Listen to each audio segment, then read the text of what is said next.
Jody Williams. Yes, sir, Mr. Espey. How are we doing today? We're doing great.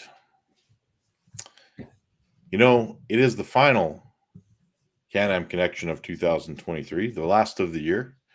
In a year that, some of us, there were some ups and downs.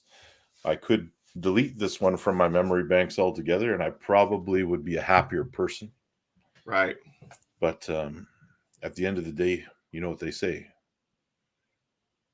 What do they say? The cream of the crop. As Bob Brown would say, to the cream top. Rises to the top. Yep. But you got to have the good with the bad and the ugly, right? I mean, some things were so bad you want to forget. Some things were so bad it's comical. And some things were so bad you just kind of shake your head and go, what the fuck? So. Yeah, there's been some weird shit going on. Man, what a year. Where to begin? You want to go with the bad first, the ugly, or the good, or what? Well, let's go with the positives first. Let's go with the positives. We're talking what? The top events and matches. I've got an event and I've got a match. If I'm going to pick my favorite standout events of 2023. Can I guess? Yes, you can. I'm going to say, for you, your prediction, I'm going to say Knuckles Up. That's a good guess.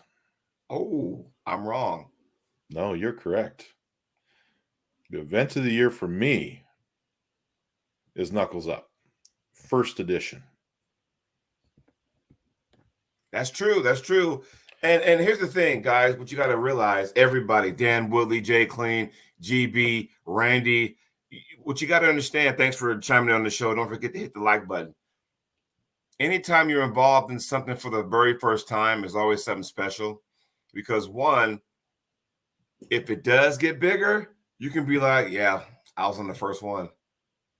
Or you can be like, if it falls flat in his face and never happens again, you can be like, yeah, I was glad I was a part of that. So there's some sad things about this year, but, we'll get into that. And something I've been to, something that you've been to, you probably heard, you probably haven't heard, but we'll get back to you. Knuckles Up, first edition. You were a part of it. Once again, tell everybody how that was and how they treat their athletes. I can't make a fair comparison to events that I haven't been to. So King of the Table, East versus West, I have no inside information or no firsthand personal information. From what I hear, it's awesome. Right. But Knuckles Up, when I show up, you don't got to worry about the check-in. You don't got to worry about the pickup at the airport. You don't got to worry about the check-in. You get handed a folder with all your stuff. You are basically cost neutral the whole time you're there because they feed you, they take care of you, you've got an awesome hotel. You don't even have to give your credit card for a deposit on your hotel room. That's just going a little bit extra. They take you out for dinner after. GB, goddamn, that is a shocker, and we'll talk about that. But yeah, man, Knuckles Up. The High Five guys are doing an amazing job. Their second event, what we'll be talking about a little bit later, is coming up. And what a card. Like the first one was fantastic, but the second one, equally intriguing. At some point, they're going to start needing Knuckles Up titles. I don't think they ever intend to go down that path because it puts them in a box. You know what I mean? And we talked about that. I talked about that with them the last time we were there, and they said they don't intend to ever have a sitting champion because that obligates them to have those matches. And what they want to do is just make good matches. Right. Yeah. Honestly, and I'll say this. The reason why I say that is because what you need to do is we know the elite of the elites all go to the bigger promotions. We all know that. But you still got some kick-ass guys who are some, elite and still like, hey, we can still have him here, That's right. And that's kind of, there's so much talent out there. And, if I'm being honest, Knuckles Up has given us the thing that we always wanted when the World Arm Wrestling League was on top. They wanted diversity. They wanted different matches. They wanted new guys. Matches we wouldn't normally see over and over again, rinse and repeat constantly. Yes. And here we are. They're giving us what we want. So everyone should support them. In the words of Batista, give me what I want. Give me what I want. Give me what I want. So, in saying that, what was your favorite match then? Well, let's not bury the lead here, Jody, because you didn't tell me what your favorite event was yet. I'm gonna guess. Go ahead. North versus South. That, you know what? I'm gonna say this. There were some positives. Well, I'm gonna be real, because that match or that event had potential. Like, aside from the logistics standpoint, I had fun because, again, that was kind of that was the good, bad, and ugly all in one weekend. Let's just be real, okay? Yeah. So, without talking about the white elephant in the room with that, we'll let that to the side. The actual event was good. The actual tournament itself was good. I won my match. Yeah, cool. All good. And the fact that I was there with my co-host, the fact that I was there with Cody Merritt, Gabriel Vasconcelos, and the list goes on and on. The fact that we're all hanging out in one area, having drinks and stuff, and just, how often does one say, hey, guys, I got my ass kicked by Old Wilson? How many people can sit there and say that with a smile on their face, I never got a chance to pull him. And the fact that he was there was cool. He was there to, in his daughter's corner, Sarah in her match. But then he decided last minute, I'm going to go ahead and pull the event. And I'm thinking, oh, wait, he's in my class. I'm thinking, oh, hell, there might be a good chance Earl and I pull. Second match of the night, well, in my class, second match for me. There's Earl waiting. I'm thinking, oh, man, this is awesome. This is great. And took second to him. Got a butt whooping from him. And it taught me that in arm wrestling, there are levels to this, right? There are levels where, I have to say it. I thought I was a little starstruck for a half a second. Then, man, this is Earl Wilson. Oh my God, I can't wait and stuff. And that was me, the wall came down, right? And I'm thinking, okay, smack. Oh, wow. Let me see if I can go into a hook the second time. Bad idea. It's all right, though. It's okay. It's okay. But that event has so much potential, but that was not my favorite event of the year. My favorite event of the year made me sore for weeks upon end was that old Arm Wars Iron House number 3. Because I've always wanted to go there. Got the opportunity when I got the call from Neil and said, hey, you remember how the whole thing started? It was supposed to be me and Uncle John, and then that didn't work out. Then I'm thinking, okay, we're talking like a couple weeks maybe. Mm-hmm. And I'm like, okay, who am I pulling now? And then Neil being Neil, he started throwing breadcrumbs at me, like, hey, started throwing hints. And I'm thinking, I don't know what the hell's going on, because I remember on this show, I said, hey, Ryan, I think I'm the only person going to Arm Wars who does not know who their opponent is, right? So then I remember Neil kept saying, hey, can you beat a vampire? I'm like, what the fuck is going on over here? I remember our show ended that day, and I'm looking up old stuff. I'm like going back to Reality Check. I'm going back to all the stuff. You even start going back, and then I was like, I got it. I think this might be the guy. And you were like, yeah, I think you're right. I'm thinking, all right. I said, Neil, is he the guy? Well, if you look at Iron House 1, because if you go to Arm Wars now, they got the custom-made, competition shirts with your face and stuff on it. But that was Reality Check, and now, Iron House 3 and so on. But Iron House 1, just had one person's name on it or one person's face on the back, and everybody wore it. And I'm like going, this got to be the dude. And Neil's like, yeah, it's him. I'm thinking, it's Adrian Popescu. All right. Then I started going off with that. Just like you though, it was a hell to get there because every flight I had was delayed. So there was that, and I finally got there. I arrived. I'm thinking, this is it. This is the place. Walked in the house and it was like going, oh, and my experience was different from yours because yours at a convention center, right? Yeah, we were at the Arnold's. Yeah, you were at the Arnold's Europe. Yeah, it was awesome. Yeah, we were at an undisclosed location. Yeah, mine was not an Iron House. We were in public. Right. And like I said, it's just, it was awesome. I mean, that whole weekend, guys going out, having dinner together, lunch together, just chit-chatting, shooting the breeze, talking shop, getting ourselves mentally prepared. You got, random guys that you don't know about in your corner, giving you advice. That's always good. So, I mean, it was awesome.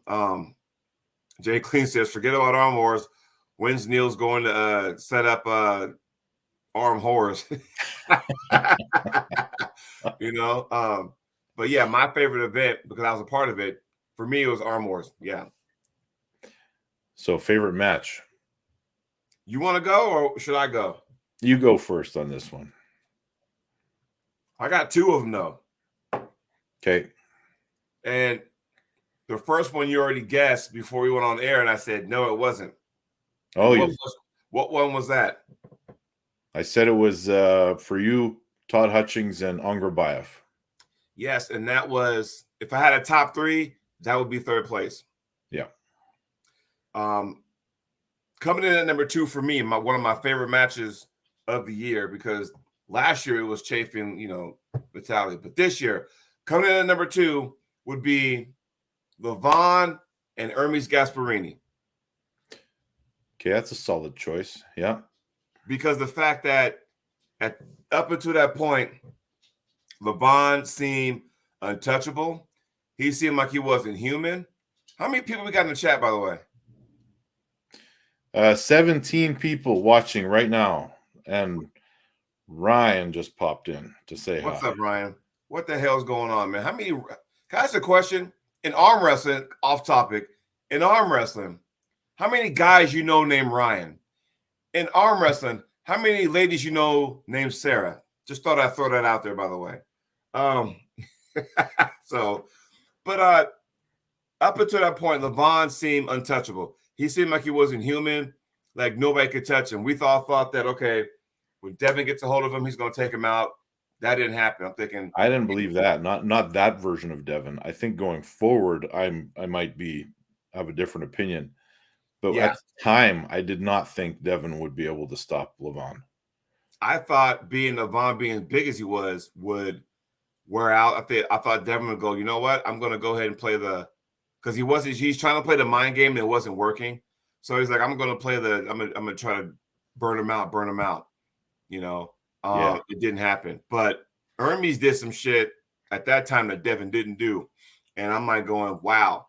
And, Levon seemed dominant to a certain degree in the first two. But after that, you could tell there were some holes. There were some lanes that, okay, at some point, it's going to – if it went the whole 6 rounds, he would have taken an L. Because when you get to a point where you need an oxygen mask for arm wrestling, there's a problem. You know what I'm saying? Yeah, absolutely. So that was it was not unlike the match with Gabby and Sarah. Right. Yeah. Yeah. So that came in at number 2. What is my number 1? This is where it goes get good fun. Guess what my favorite match of the year? Man, I have no idea where you're going with this. Oh, everybody in the chat, feel free. But if I say that, I don't want to give it away and people start chiming in. So how long do I hold off on that? You better just say it, man. Okay. So does it involve Ryan Bowen? What's that? Does your favorite match involve Ryan Bowen? No. And Jay Clean, the Chayfield Vitaly match was last year. That was 2022. So just give me one guess and then I'll go from there, Ryan. Just give me one guess. I'm going to say it's Gennady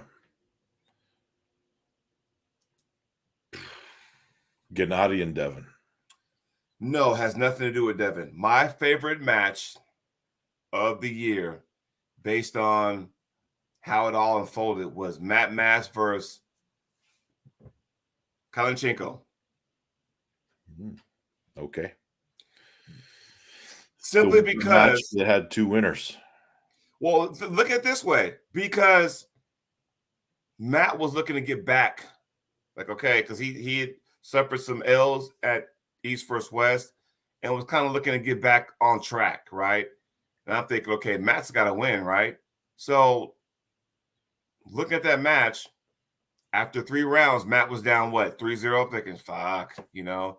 And then all of a sudden, I believe, if I'm not mistaken, match 4, Sergey elbow fouled twice, which gave Matt the win. That's all you need is one win to get your mind going. Then comes a pin. I think it was a press, if I'm not mistaken. You know, here and all, so he actually got in the press. And then he tied it up at 3. I'm thinking, okay. Now we're going. And I was excited for that match because I'm thinking, I'll be damned. Matt's down 3-0 and came back and tied it at 3-3. Matt, if you got one more bullet in that chamber, now is the time to use it. And, you know, the setup I saw, I was like, Matt's going to get pressed. The minute I saw that, and I'm wondering, because I'm thinking, are the refs going to really let Sergey come in there with a shoulder like that? Do you think that Matt got overconfident in that final match, like he thought he had it? I think he might have, but Sergey came in like this. I'm like, you could see like the back of his shoulder blade. Like, how are you not, you know, you could tell. I mean, he telegraphed that to a T that he was going for a shoulder press. How that Matt did not see that is beyond me, but how the referees allowed that is beyond me even more. I think he saw it, and I think he just thought he had him. I think he just thought he could go through it. Right. I mean, how could you not? Like, when I saw it, I was like, it's obvious he's about to try. I just think Matt thought he could beat it. Right. Yeah. Well, I mean, because you remember he had the momentum going. So I'm thinking, it's over now. Because I think you could tell in Sergey's body language and in his face that, like, oh, crap, I don't know what to do now. And then usually any arm wrestler, you ask anybody, good morning, Neil, or I should say good evening to you. Anytime in a super match or whatever, or even like in a tournament and you're on the B side, anybody gets backed into a corner, you are going to see their ace move. End of, right? Yeah. So if it's the silver bullet, okay, you're going to come out with your ace move. If you're on the B side, you're going to come out with your ace move until you just can't pull anymore because that's how it is. But I saw that and go, Matt, are you really going to allow him to carve in like that? And I was like yelling through the TV, Matt, say something. But, you know, he was like, you know, just say go type of situation.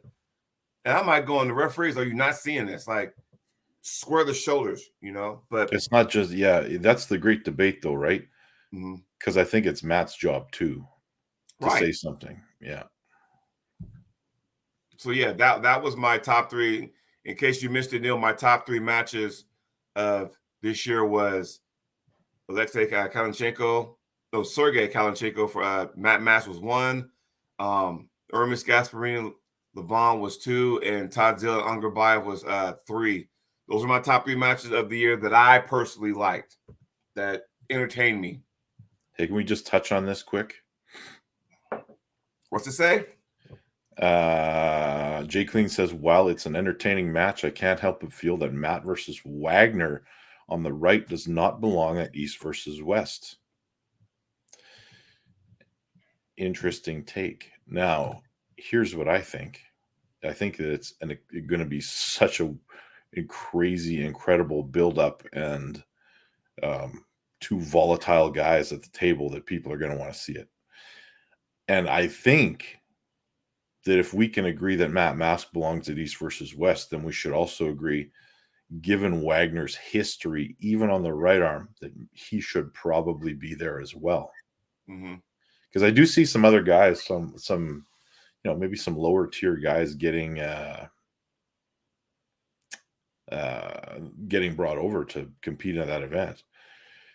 And Wagner, I mean, he brings some eyeballs. He's got a whole country behind him, and he's done some good stuff. Like he's got some titles with the right arm. He's got the same style. He's just a little bit below his left arm with the right. I like your take on that. Some lower tier guys, because if Wall can bring in Juji Mufu for the finale, then you can bring in, lower tier guy for East versus West, Yeah. Anyway, onward. My favorite match. You want to take a guess? I'm going to say, I don't want to say give me an event. If I say give me an event, it'll give it away. Wow.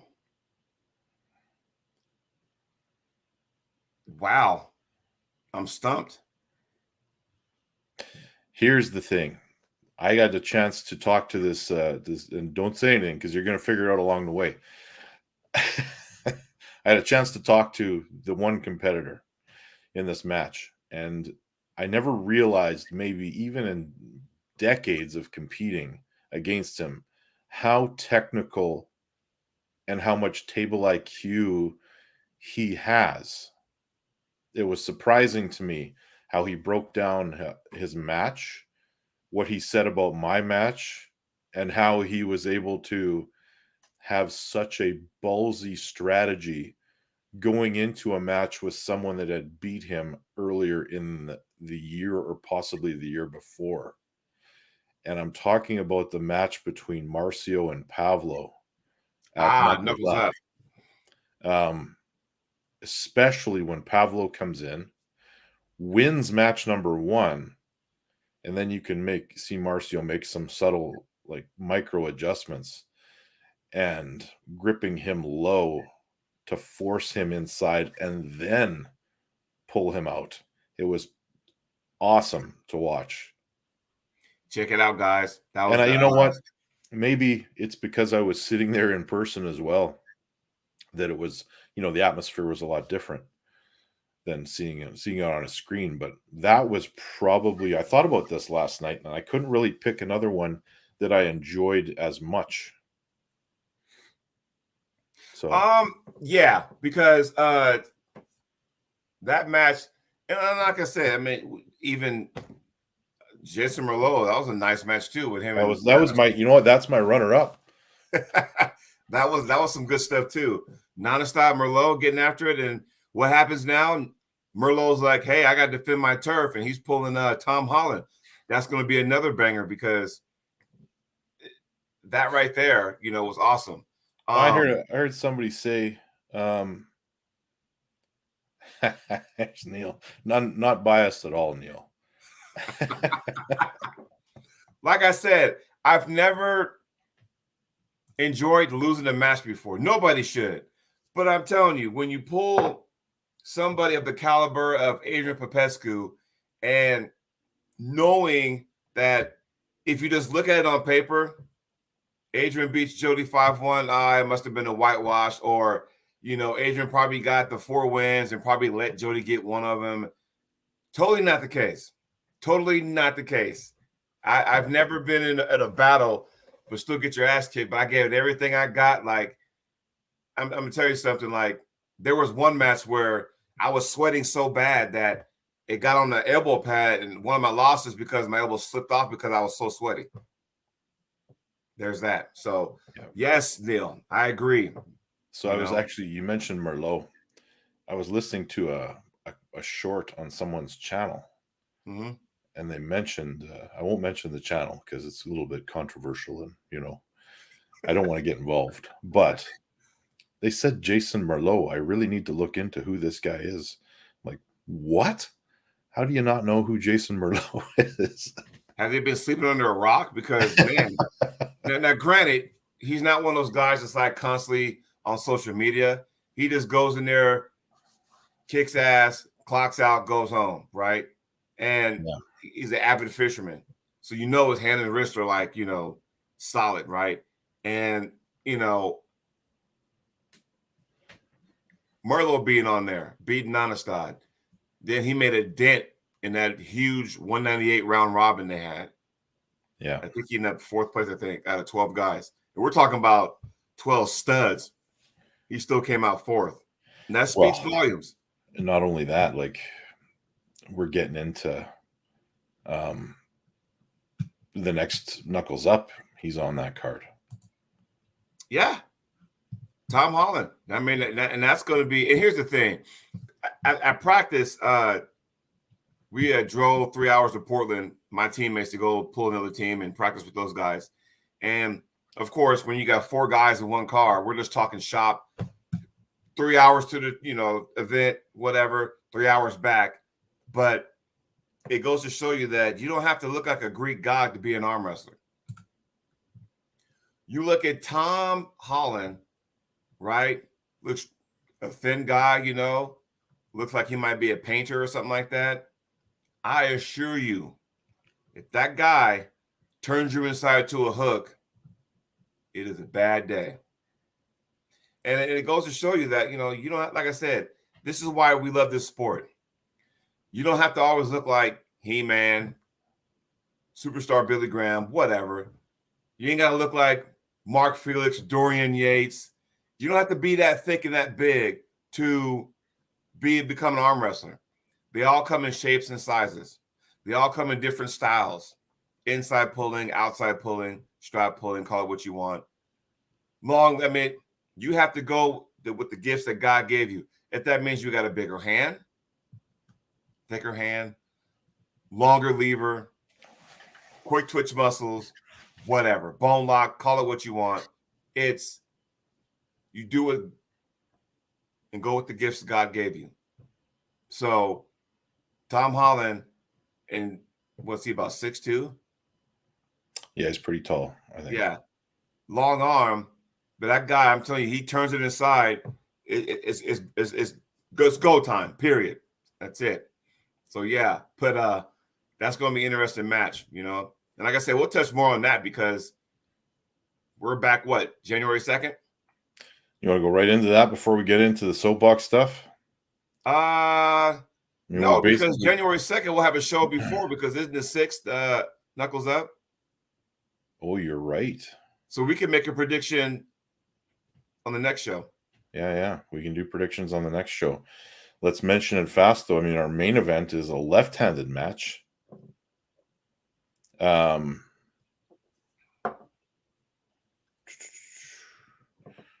Oof. Yes, Neil, I agree. I'm telling you, yeah. Left-handed match, Kamil Jablonski versus Cody Merritt. Tough match for Kamil. But if he gets by Cody, what does that do for Cody if he gets by Merritt? What does that do for him? If Cody wins? No, if Cody loses, what does that do to him? Man, I would put the farm on Cody on this one, honestly, but I will. I don't know what it would really do because Kamil, you don't really know where he's at in comparison to North American competitors. I think you would see him probably get a left-handed match somewhere at East versus West. Mm-hmm. Cody loses this match, though. I'm not sure what it does. I think he still gets matches, but he might not be getting calls from overseas anytime. Yeah, he will. He'll get a call from Neil. He'll be on. Sure. But I mean, like when we're talking Arm East versus West or a King of the Table type matches. Oh, okay, because I guarantee you at some point, I'm not trying to tell nobody what to do, but do you see a left-handed match between Cody Merritt and Mindaugas Doskus? No, I see Cody Merritt probably pulling against Wagner left-handed next at East versus West or King of the Table. You know something I don't know? I do not. Oh, I do not. The way you said that like you were sure about that. I think it's Wagner. I think that's Cody's next match overseas. That's what Wow. I think. Okay. And Jay Clean, I agree. I think Mindaugas cannot compete with Cody at the moment. And you might even see, I mean, there's been rumblings of a left-handed match between Cody and Devin for some time. Well, how long we been hearing that? It's been around for a while. It's not going away. I will say this. Devin currently has other things on his mind. However, it's not uncommon when Devin goes over to compete at East versus West or King of the Table that, or East versus West specifically, I guess, that he takes a little pit stop on his way home and drops in at Arm Wars. Here. So, Neil, when is Devin pulling Cody Merritt left-handed at Arm Wars? Yeah. Hey, I'm gonna say this. All right, check this out. So, and I'm gonna go ahead and make a prediction because we all know that the match is set between Levon and Devin April. Yes. Yes. Now that's a right-handed match. That is the match Devin wants. There is no way, shape, or form Devin's going to ruin that by pulling his right hand. However, I think he will pull maybe 2 matches between now and then on the left. I don't think so. Devin's not going to just stay stagnant until then. I think he's a ghost until that match. You don't think he'll pull left hand? I think he will. No, I don't think so. I just can't see Devin. Knowing Devin, he likes to pull. He gets antsy when he doesn't, when he has nobody to, he gets antsy. I think he's going to be laser focused until Levon. I hope so, and maybe so. I'm just saying that because knowing Devin, how he likes to, because it's one thing if he after 2 months out, we're talking spring of next year. This is different though.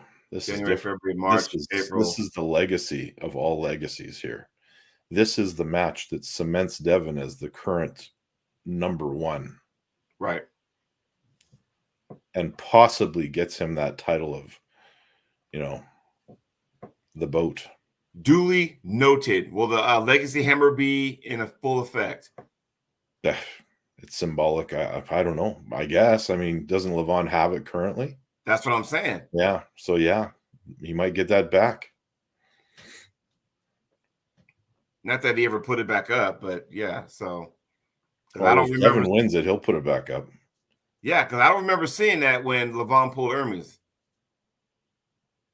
Yeah, interesting. So, because as soon as Devin lost, he actually, as a true competitor, here's a legacy hammer. You deserve it. There you go. But I thought the legacy hammer was always being passed around because didn't Michael have it at first? And at King of the Table 1, Devin beat him, and the legacy hammer went to Devin, right? Yeah. That's why, Jay, I called him the boat, not the goat. So the difference being GOAT status is given to somebody with the huge track record and resume. Boat status is the guy that on that given day might be the best guy that has ever walked the earth as an arm wrestler. Okay, that's fair enough. Fair enough. So, where do you want to head in now? Soapbox time? Because you got one and I got one. Yeah. You want me to go first? Sure. Lately. Where's Scott McGinnis, by the way? Lately, there has been some. I'll talk specifically about Canadian arm wrestling a little bit, but I think this happens quite a bit in the States too. Now, this is about promoters booking events. I'll give you an example in Manitoba how we worked it out. And then I'll go down a different path. Okay. So we have Matthew Schultz booked the East versus West qualifier. He booked it for March. I think Billy's helping him with it. But he booked this tournament. It was booked on March the 24th. He got some shit for it. I don't know why. Maybe it was because there's another qualifier in Calgary. I don't know what the deal was, but I think everyone should, support his event. And I'll tell you, for all the differences that we may have had here in the province in the past, 6 months to a year, Right. whether it's directly or indirectly through other channels that ran through Ontario or whatever, I had to make a proposal that I had a tournament coming up potentially. Well, it will happen, but my event is March 30th. It's 1 week away from Matthew's event.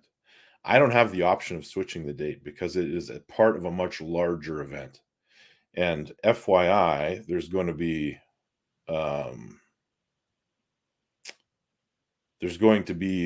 some pretty good cash prizes at this one. If my budget gets approved, then, and Jay, yeah, you're probably right.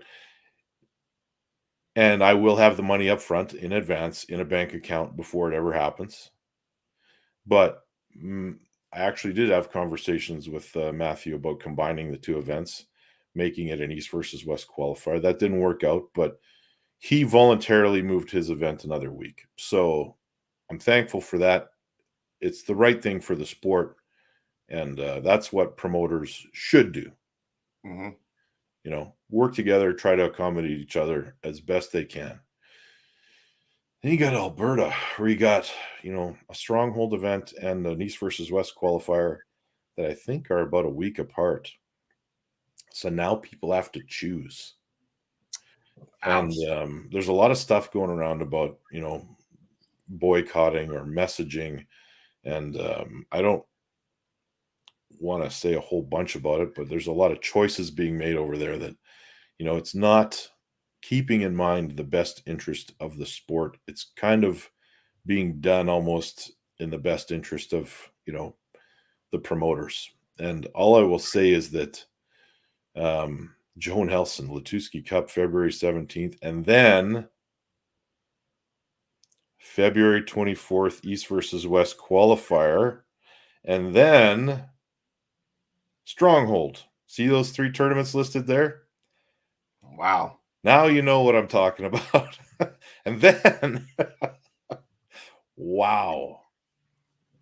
You know what it sounds like? Sounds like tournaments in Florida, in the south eastern part of the United States, where there's always a tournament within earshot distance every 2 to 3 weeks.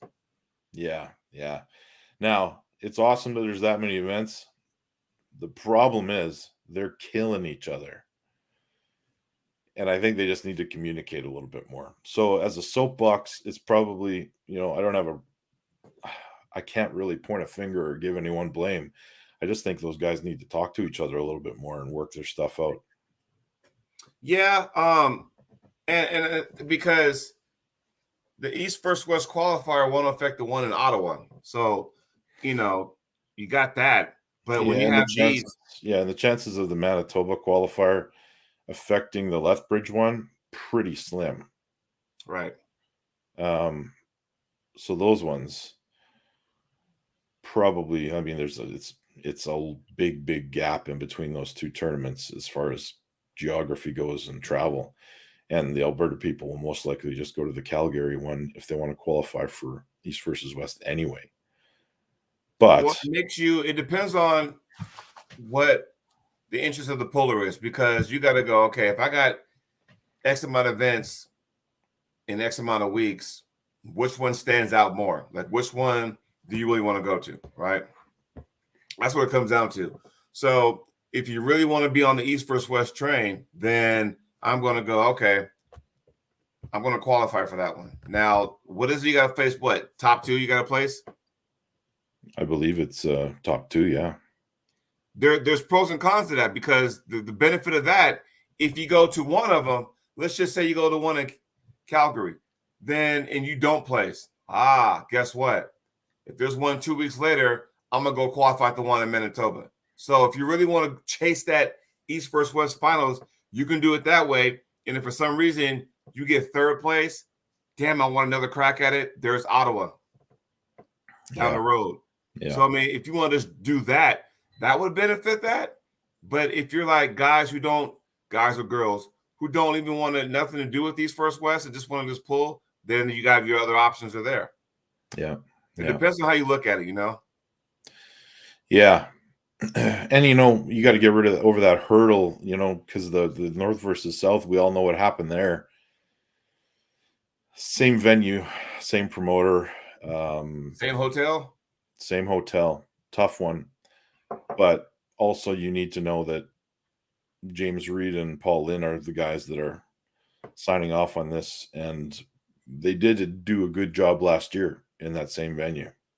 There's no promises of anything, outlandish. Right. So going back to Devin will play left-handed. Do you remember he's pulling Corey Rest at Arm Wars in Vegas left hand? Yeah, I stand corrected. God damn, that didn't take long. Once again, because Devin is Devin, there's no way he's not going to pull left-handed. Yeah. So, well, there you go. There, he's got one match, but in fairness, Jody, I think that was booked before the Levon match. It was. Yeah. Doesn't change the narrative though, but yeah, it was. Yeah. Oh, okay. So what does Joe Nelson say? I worry that this year, because of the drama from North versus South, East West qualifier happening in Calgary, people may try to avoid Manitoba. It's unfortunate, but a lot depends on how you promote it. Yeah, and there's other people involved that'll make sure the right things happen. So it is a good opportunity for someone that wants to qualify to come here and do that. Right. My question overall, and this is a whole different topic.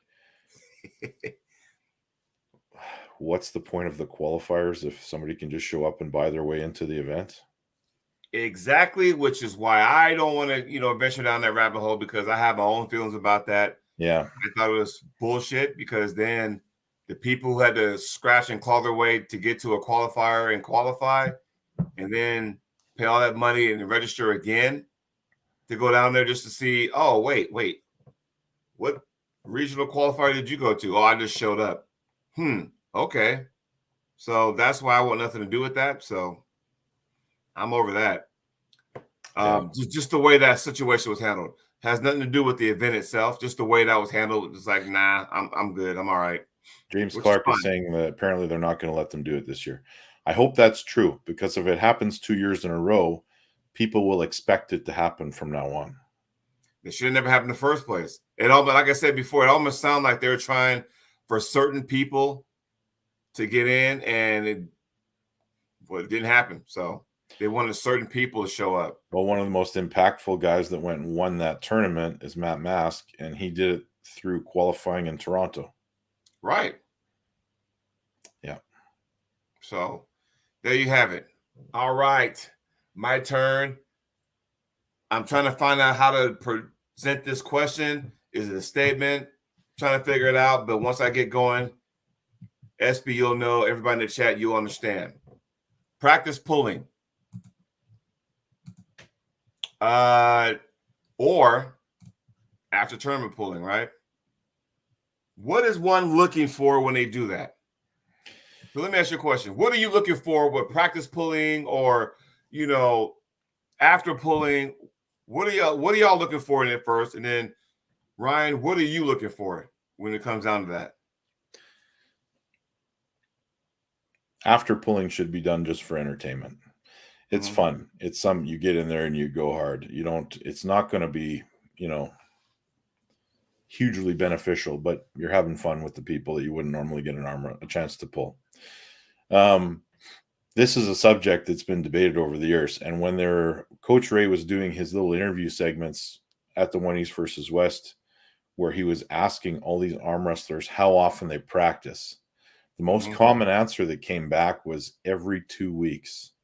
And that is the philosophy that I follow as well, because I believe that resistance training worked into that is very important.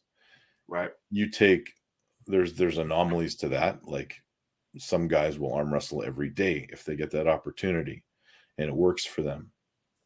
What I'm looking for in a practice is you're not in there trying to win. You're working positions, you're working technique, you are trying to hone your craft.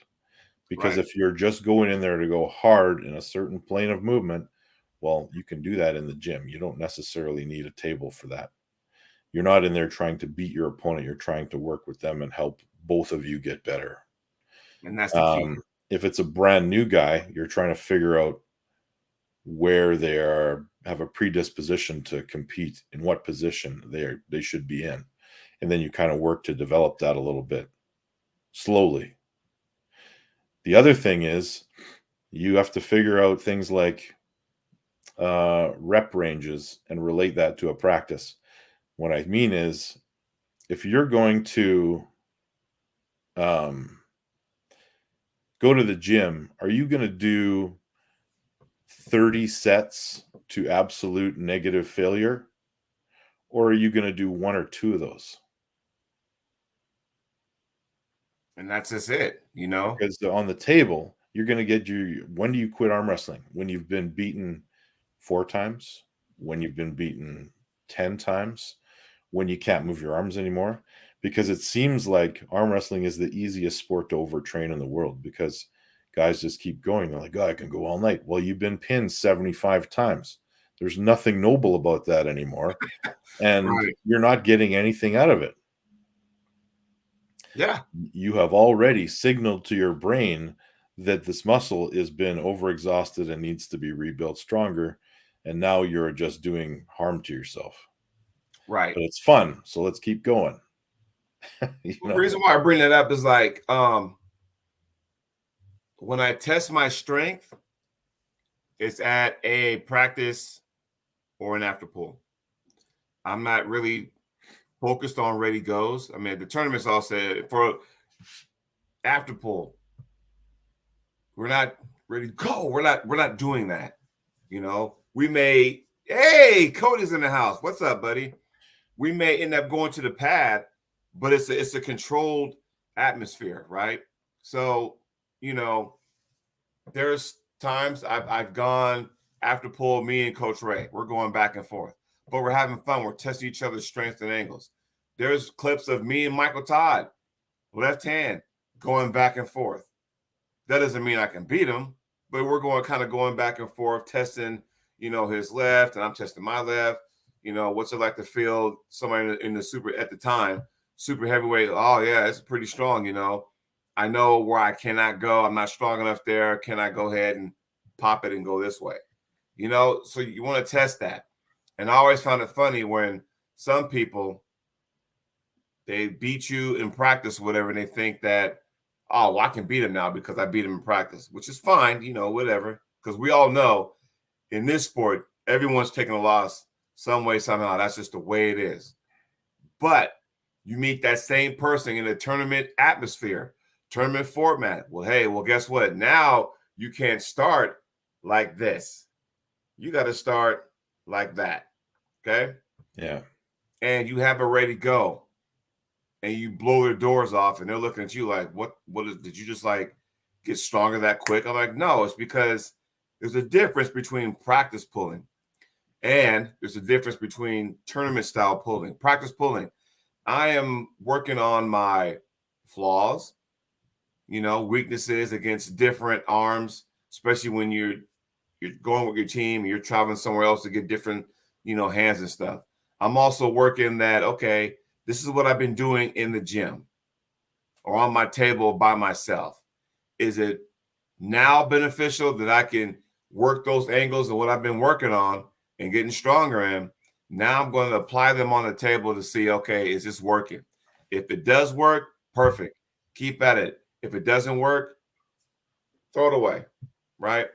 Because I always thought, you know, with the practice pull and that kind of stuff, and like you said, after a tournament, it's for show, because that's when everybody got the flash bulbs on and everybody's got the cameras and stuff, and it's going to be on social media, and all of a sudden, you know, some guy named, you know, Randy comes in here and takes you down, and somebody from Randy's camp got footage, and now, hey, look what I did. I'm thinking, okay, but Randy's handler didn't see the first goddamn 5 or 6 guys you pulled prior to that, or the fact that you beat everybody in a 8, 9, 10-man class prior to that. You know what I mean? Yeah, I hear you. Hey, the high five is in the house. Yes, high five. What is going on? A little late to the show, but thanks for the support and the kind words, fellas. Well, yes, but you should really chime in January 2nd because we'll have our prediction show prior to the event coming up on January 6th. So, yes, please, Yes.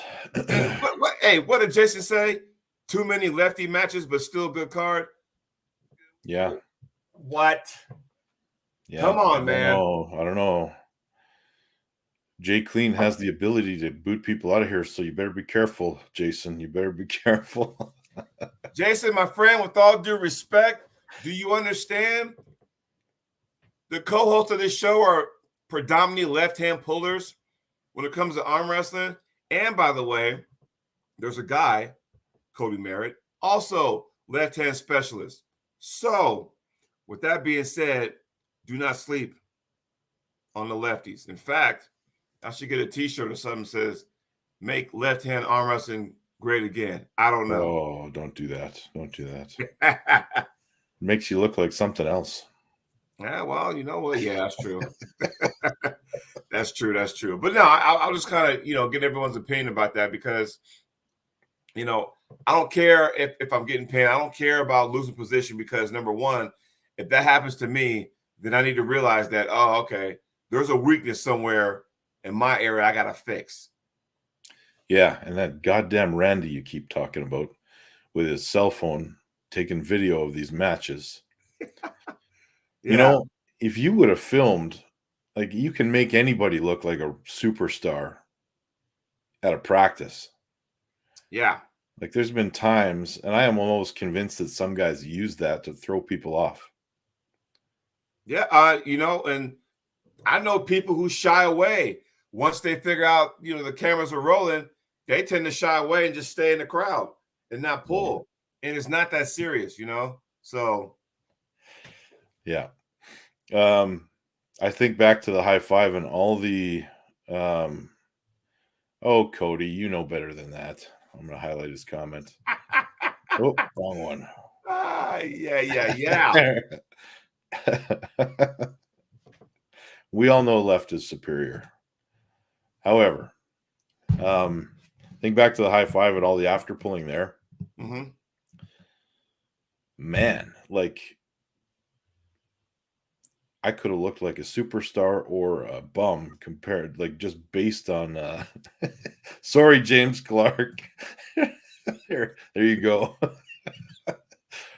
A bum or a superstar, depending on which match you filmed at which time in the night, because I was pulling with Chance, Camille, a little bit with Chafee, and doing pretty good, even with the right arm. But they had all had matches, and I did not pull right-handed, so it's there's all weird circumstances that happen around practice pulling and after pulling.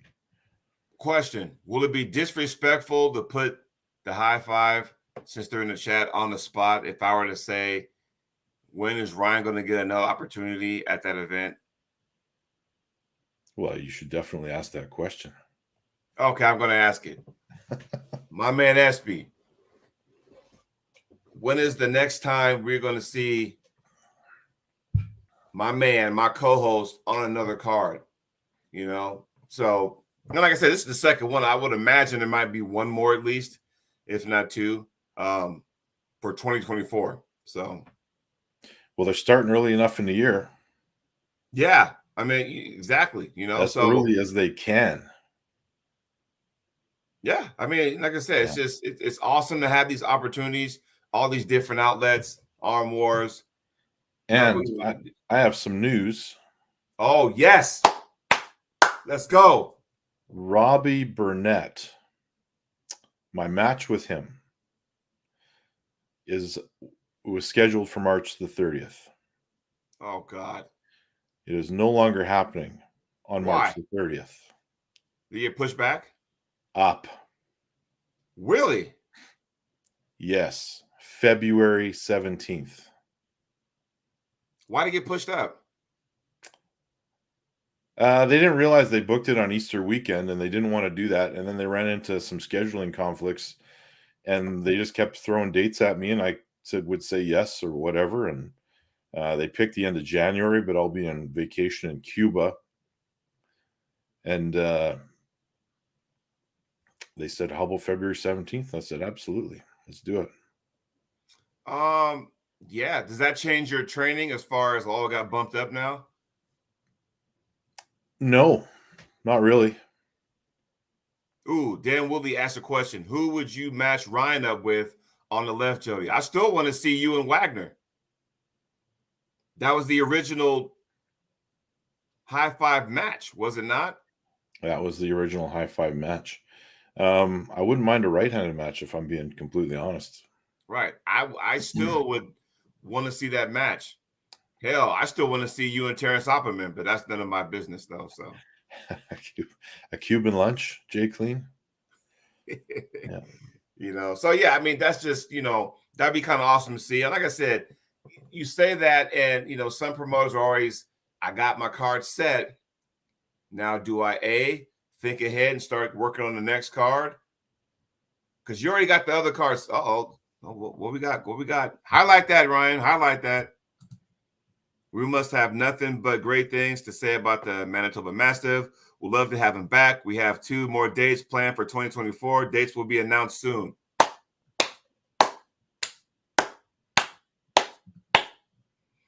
Well then, closed mouths don't get fed. Yes? True enough. True enough. So there you go. At least 2 more dates for 2024. They will be announced soon. Can you imagine if my man Ryan's on there? Oh, man. Woo, man. Jay, I actually like Manitoba Mastiff. I used to like the other one better, but I like Manitoba Mastiff better now. Don't know what it is. Maybe I'm just getting older. Who named you the E-Train? A guy that I used to work with. Oh, okay. Yeah. Espey the Eliminator. There you go. There you go. Yeah. So, hey, things are looking up. Just kick back, train hard, wait for that phone call, and it's like, hey, there you go, right? Yeah, man. I mean, I'm just keeping my options open. 2024. I'm going to be about 320 pounds when I pull Robbie. Okay. Which is about 60 pounds lighter than I pulled at in most of 2023. Okay. Yeah. It's getting serious now, So, and like I said, and so February 17th, that'll be your first event of 2024, yes? Yes, probably. I mean, I can't imagine there's anything going to pop up in January. Not not if today's December 19th, Yeah. Yeah. But yeah, so we'll see. What else do you want to talk about before we jump off here, Jody? We didn't go down any negative paths today, which might be refreshing a little bit. I think we should probably just keep it positive, man. Keep it positive, because I'm telling you right now, if we go negative, I don't want to end the show or the year in review on a negative or a sour note. You know what I mean? Yeah, I mean, both you and I have stated that we are ready for 2023 to be over and move on. And we can leave it at that, because everyone that pays attention knows that, there was some shit that happened throughout the year. And Jay Clean says he wants more negativity, thrives off of it. Fair enough. We had some shit go down throughout the year that we basically want to move on from. So that's cool. Oh, if you talk trash, you better learn how to back it up. Wasn't Tom Stubblebine? Better learn how to back it up. What happened there? Did you see the video? No, I don't know. Oh my Lord. So stay put when we go off the air for like 5 minutes if you can spare. Okay. But yeah, so Tom Stubblebine, one of my favorite guys, quote unquote, pretty much has some humble pie with a side of beef jerky. And I'm telling you right now, when you talk the trash, talk the talk, you better walk the walk. And that guy got put in his place against my man, Freddie Sanchez. Oh, yeah, Freddie Sanchez. I've seen him everywhere. He's got that belt. Yeah. Well, he These has two pictures of with them. that belt. Two I of them. want one of them. But I think that's more of a El Paso, Texas. He's king of El Paso. I can't really go pull him for that and bring it back here. That That's kind kind of of a cool title, King of El Paso. Right. Or can I? Or can I? Or can I? No, but no, I mean, yeah, so here's the thing, and I'm gonna just go ahead and just skim it through you. That way you can kind of see. Back in the spring, Tom was talking trash about Freddie and I, blah, blah, blah, blah. Then Tom was giving dates here. Freddie had stuff already lined out. Then he had an injury, he had to go get looked at and stuff, and Tom called him a pussy, blah, blah, blah, blah. Okay, fine.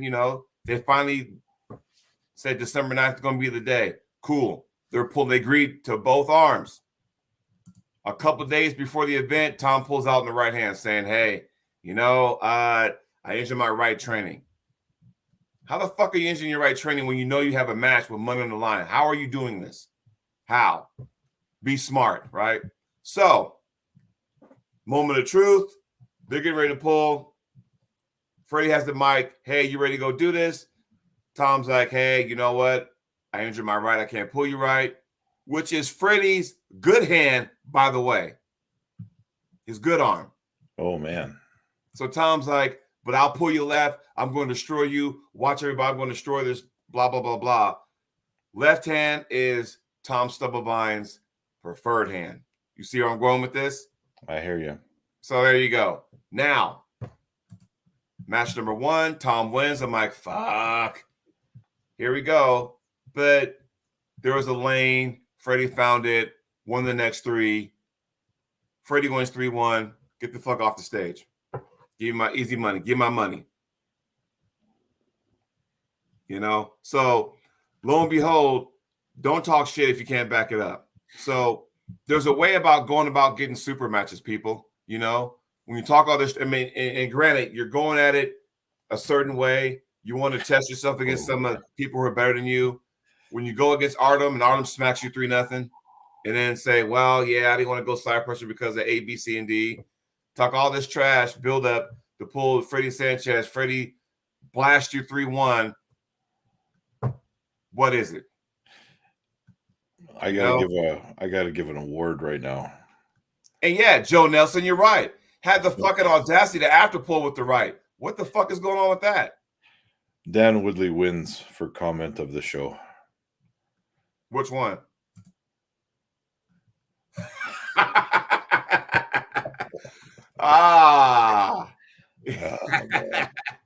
But here's the thing. So somebody asked me, hey, would you pull Tom? There's no need to. I don't need to pull Tom. I'm not interested in pulling Tom. No, I wouldn't even do it. He said some disrespectful things and got on a personal level. And I'm not going to get into that because I'll start raising my blood pressure up again. Hey, you know what? We saw it on the weekend where, trash talk went way, way too far when we were with the UFC card. If anyone pays attention to that went way overboard, and that guy lost, and now he's basically nobody wants anything to do with him. Well, that's the thing. I mean, I understand we live in a society where social media is the thing, and you want to make a name for yourself or be the heel or whatever, you want to talk trash. There's a way of doing that. If that guy from UFC is talking trash, you want to punch him right in his jaw. You hope he gets hit by a train. No, that's a little excessive. But you hope he get his ass kicked. Tom Stubblebine, the way he carried himself, you hope he get his ass kicked. When people like Uncle John talks trash, it's fun. He doesn't give off that persona like, oh, you want to punch this guy in the head. He gives off like, oh, okay, let's do this, There's a way about doing that kind of stuff. I think some people get way into themselves, and it's like, calm the fuck down, Yeah. And hey, I just noticed that the Bajent show is on right now. Nobody leave. But it reminded me of something. Somebody told me that Artem was calling me out for a left-handed match. What? Do I need to go on that show today and say, hey, is that true? Not that he ever responds to. I go on there, hey, what's going on, y'all? They never respond. So fuck them. So there you go. And y'all can go on the show and tell them I said that. I go in there and listen to their show, right? Hey, what's going on? Ignores. Well, okay, cool. But if I send a goddamn super chat, rest assured, you know they're going to say something. Yep. And he was calling out Canadian super heavyweight left-handers because he is heading up to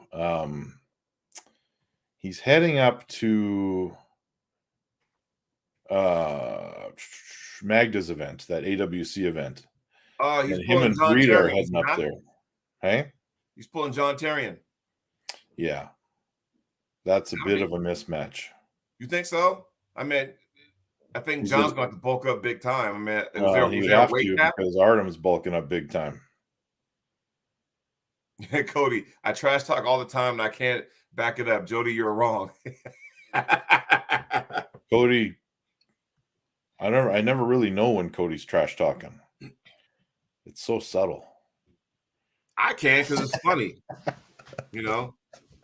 But yeah, so the trash talking, you know, to a certain degree, I understand people want to do that to get their name out there or to get eyes on them. But just know, if it doesn't go your way, be prepared to eat a bunch of crow. Yeah. So, all right, my friend, we ready to call it a year? Yes, everybody. Thank you, everybody who supported us throughout 2023. And there's more to come next year because we're going to kick things off when we start giving our knuckles up prediction on the show. January 2nd, we'll be back. January 2nd, yes, because I will not be available because I have to work the day after Christmas. That's what it is. And, of course, New Year's. And then January 2nd, we are back better than ever. So,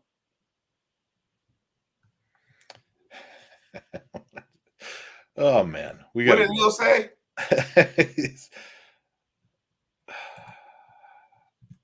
You know what? I'm gonna say this right now. I predict there's going to be some sort of tournament or round robin or maybe an event where it's all left-hand matches. Period.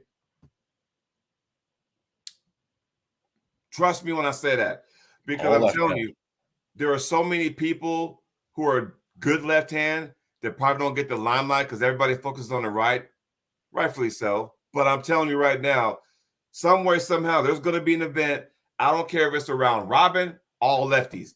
I don't care if it's going to be a 8-man or 8-man match, all lefties. Whatever the case may be, an all left-hand tournament.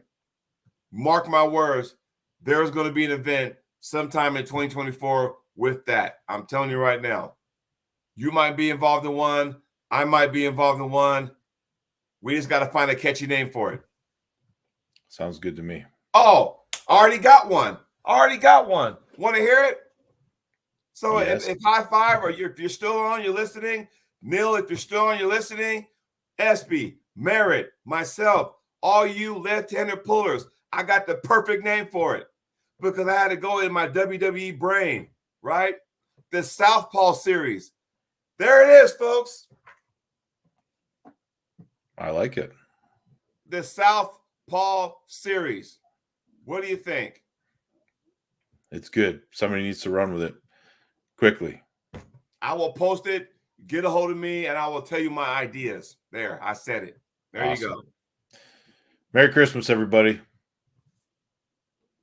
Ryan, hang out with me for about 5 minutes. You got it. So long, everyone. Everybody, Merry Christmas, Happy New Year. We'll see you in 2024.